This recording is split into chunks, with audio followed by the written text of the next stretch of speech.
সাবরুম থেকে অপহৃত 14 বছরের এক নাবালিকাকে উদ্ধার করল পুলিশ। মেয়ের সাথে প্রণয়ের সম্পর্কে আবদ্ধ হয়ে তাকে নিয়ে পালিয়ে গিয়েছিল মোহনপুর কলকলিয়ার অজয় সরকার নামে এক যুবক। দীর্ঘ 8 দিন পর 26শে জুন গভীর রাতে মোহনপুর কলকলিয়া থেকে নাবালিকা মেয়েকে উদ্ধার করেন সাবরুম থানার পুলিশ। সেই সাথে অজয় সরকার নামে যুবককে গ্রেপ্তার করেন। উদ্ধার প্রেমিক যুগলের সাথে কথা বলেন চাইল্ড লাইন কর্তৃপক্ষের পক্ষ থেকে মান্না চৌধুরী। সাবরুম থানার পুলিশ অজয় সরকারকে সাবরুম আদালতে প্রেরণ করেন।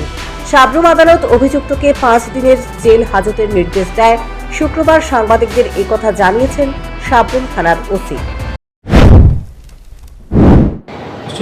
এই মাসেরই 19 তারিখে আমাদের এখানে একটা জন্টু দাস নামে হরিনারায়ণপুরে একটা কমপ্লেন আছে যে ওনার মাইনর মেয়ে কিডন্যাপ হয়েছে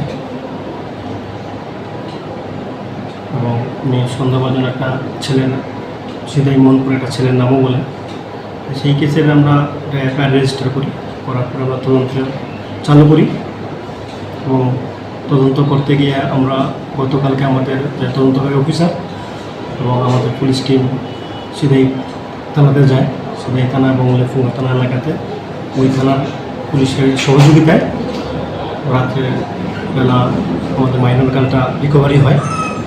এটা লেফুঙ্গা থানার সেচুরিয়া শিবির এলাকা থেকে, এবং আমরা যে 21% তাকে আমরা গ্রেপ্তার করি এবং আজকে আমাদের 21% এবং ভিকটিমের মেডিকেল করানো হচ্ছে। আমরা আজকে 21কে আদালতে পাঠাবো, প্রেরণ করব। পুলিশের অভিযোগ, নাবালিকা 9ম শ্রেণীতে পড়াশোনা করে। তাকে নানা প্রলোভন দেখিয়ে অপহরণ করে নিয়ে যায় অভিযুক্ত Ajay Das. Bureau report, news prime Tripura.